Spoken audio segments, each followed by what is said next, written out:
As much as there's been several times that I've wanted to send you in space, for the record, I did want you to return. Welcome back to the BOBcast. I'm your host, Bob Riney, President and CEO of Henry Ford Health, and I'm thrilled to have you joining us today. The BOBcast is where Detroit's future comes into view. It is where you'll hear the big ideas, bold voices, and crucial conversations shaping our city, our region, and beyond. Real and unapologetically focused on creating a stronger, more vibrant future. With grit and grace, this podcast introduces you to the relentless visionaries who are driving change and tackling some of the biggest challenges we face today. Today's guest, Dr. Scott Dulchavsky, really fits that bill perfectly. Scott is a unique mix of a clinician's clinician, a doctor's doctor. He is not only the surgeon-in-chief for Henry Ford Health, but he's the CEO of the Innovation Institute, looking to go outside the boundaries and really push the industry and the organization to better and bigger things, teaches the next generation of workforce, and as a side, he invents medical equipment that is used in the space stations today. It's a wild combination of wickedly fun and interesting things, and it is so great to have you here, Scott. I think you've covered everything. Fasten your seatbelt, buddy. You have had an extraordinary career, and you continue to have just great energy and passion about pushing the boundaries and making change. Was that part of you at a young age? I guess if you ask my parents, I had the title of disruptor-in-chief, and I guess that continues in that I've always been why do you do it that way? Well, can we not do it a different way? My father was the engineer at General Motors for his entire career. He developed MIG welding, for those in the audience that know about that, in his laboratory. And I guess he was always a guy that appreciated a problem and tried to grab them both ways. My grandfather was a tinkerer, and I spent countless hours in his garage trying to figure out how to make broken things less broken. I guess that's what I am, a mechanic at large. Many people that go to medical school, their goal is to just be a great physician. And for some, it's to be a great physician leader. For you, it's been those things, but also to be involved with the science program, to be an innovator, to be an economic force. How do you go about coming up with how you're going to spend your time and how you're going to have impact? Impact's the perfect word, Bob, in that you're blessed as a physician and maybe you treat 100 or 1,000 or maybe 10,000 patients over the course of your life.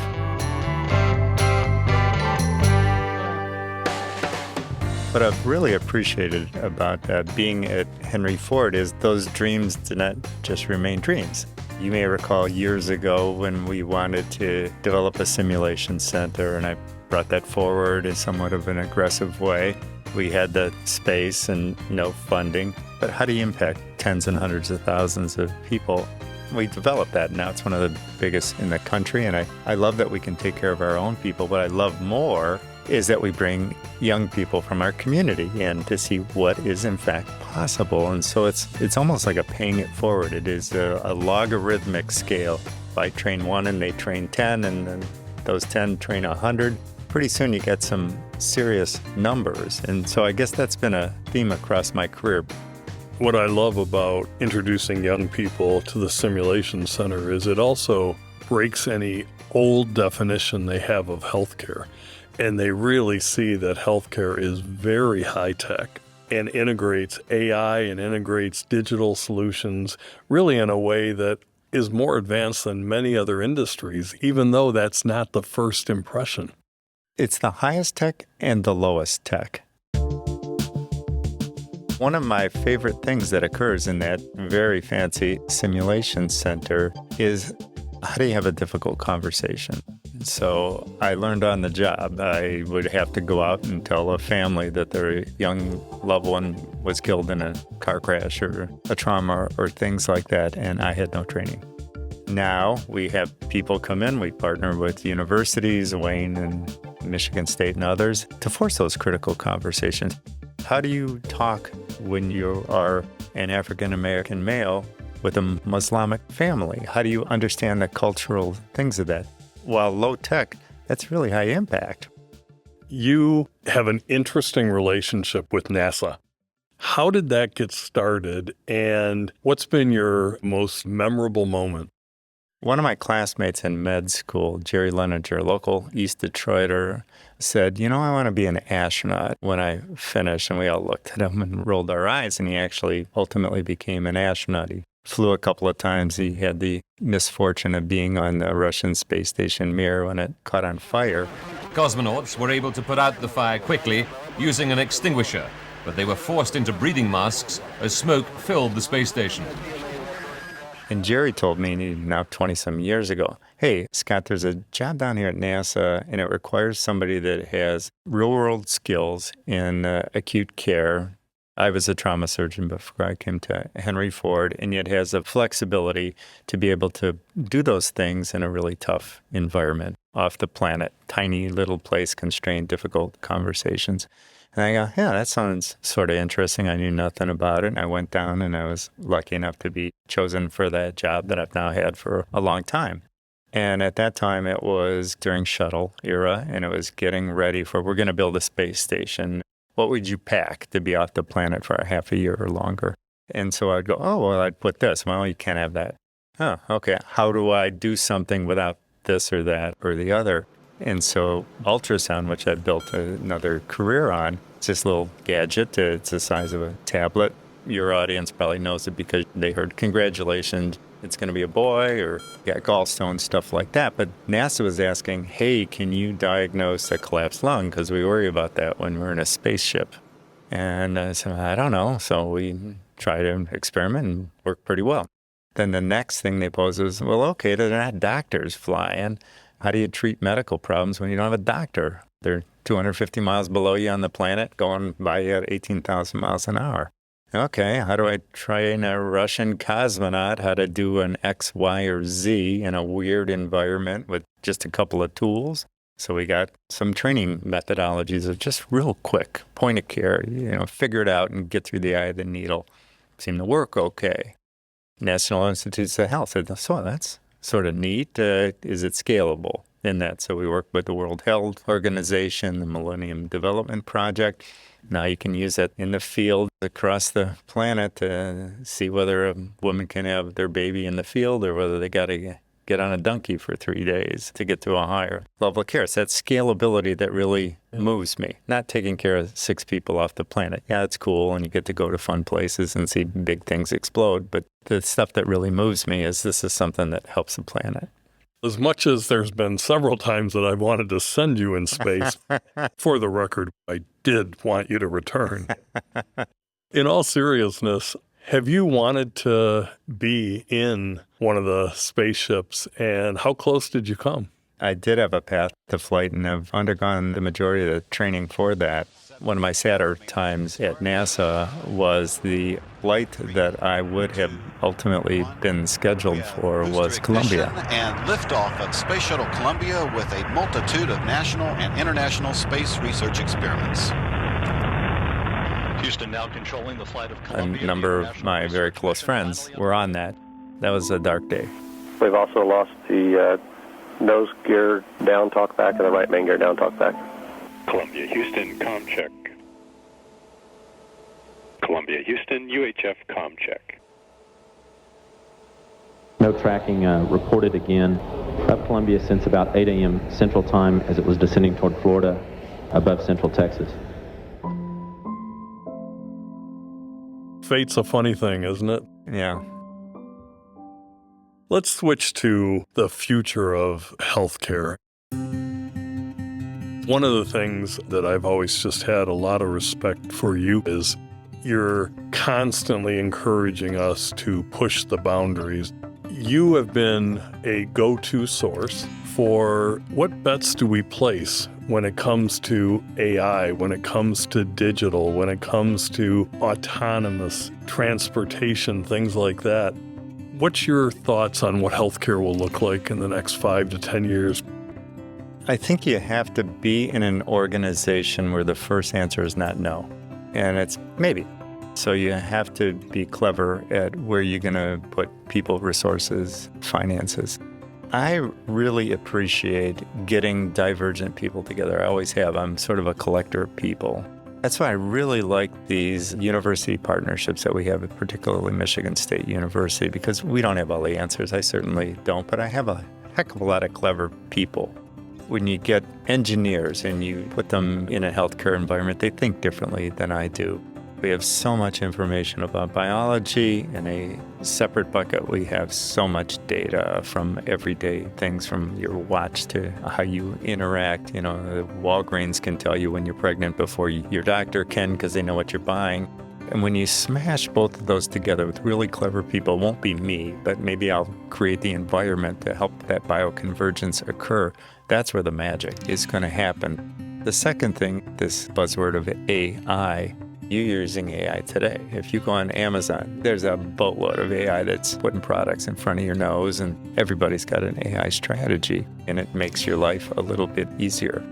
But we are on the brink of it making it a little bit easier to, boy, do I need to go to the doctor for this? Or, boy, that mole looks weird on me. Is that something to be concerned about or not? You can, with very high fidelity, figure out immediately, no worries, or you might want to make an appointment. We now have enough data that we can begin to scale that. So I'm thinking in the next 5 or 10 years, that is going to be something that enables me and others to be atop a license. So I have only the appropriate information I need, thoughtfully monitored and regulated, so I can make the best decision for you, and you can be participant in that because you can trust but verify. How have you learned to lean into change versus be fearful of it? And what advice do you have for others that say things are moving too fast? I'm not comfortable. One uh-oh takes care of 100 attaboys. So you have to be really thoughtful about leaning in appropriately. We have to be really thoughtful and mindful and careful, especially when the stakes are as high as they are in medicine, that you're not too cowboyish, that you're appropriately looking at alternatives to things that we had always assumed were going to be the same, whether it is going from a big incision to a no incision surgery, or whether it is looking at, wow, we used to do that big operation all the time. Is it necessary? Can we do a smaller one? And then what does the patient want out of this? I know what I think your best outcome is. It may not be what you're after. And then looking at the science of the communication. So I just told you have cancer, we're going to do this or that and the other. You stopped listening as soon as you heard cancer. How do I get back to you to go, I need you to get on the same wavelength with me on that? So you as a patient are as informed as I, as your treater, are for that. That's science. Give us a vision of a surgery today versus what you think it might look like 10 years from now.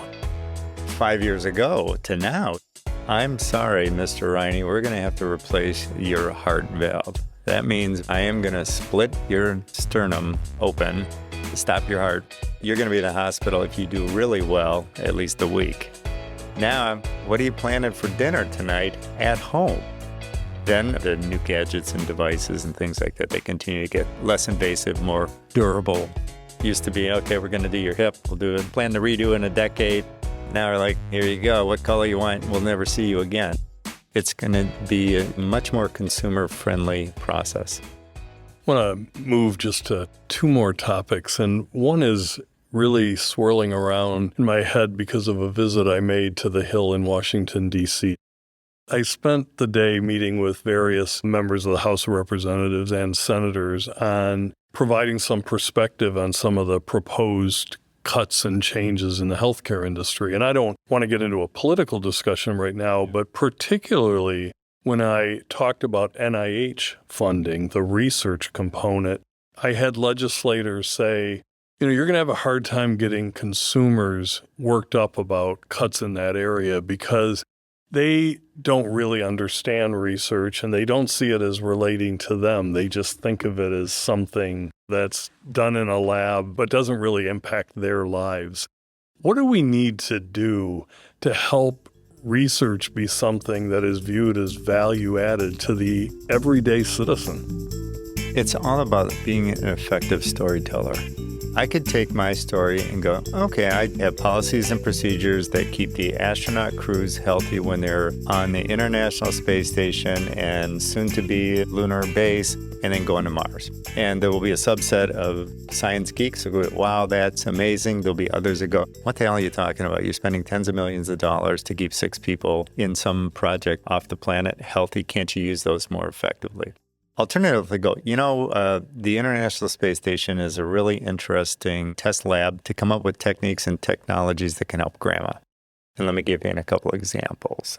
The NIH and science in general are now starting to realize that we have told our story poorly.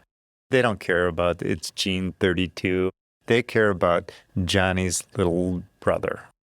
Science is now starting to go, there's a science in communication. We need it too, because not everybody's Bill Nye the Science Guy. You spend a lot of time teaching the next generation of physicians and caregivers. What excites you about this next generation of talent based on your seeing? Is there anything that concerns you? The newer learners have been immersed in technology forever. It is connected to them. It is how they do business. So we need to get smarter. How do we get people to be thinking about careers in health? Not everybody needs to be a neurosurgeon. You have 50,000 employees. The overwhelming majority of them ain't neurosurgeons. They are in marketing and their business and their food service. I have a whole cadre of people that help me do an operation that are necessary for everybody. That's what excites me. Scott, thanks for joining me on the BOBcast, and really, most importantly, thanks for all you do to make us a better version of ourselves. Appreciate your partnership, Bob. Thanks for having me here today. As I reflect on my conversation with Dr. Dulchavsky, one thing I'm always grateful for is that as a CEO, I can actually have the kind of relationship with our clinical leaders where we can joke back and forth. We can not take each other too seriously. We can jab each other a little bit. But at the end of the day, we do it because we actually respect each other.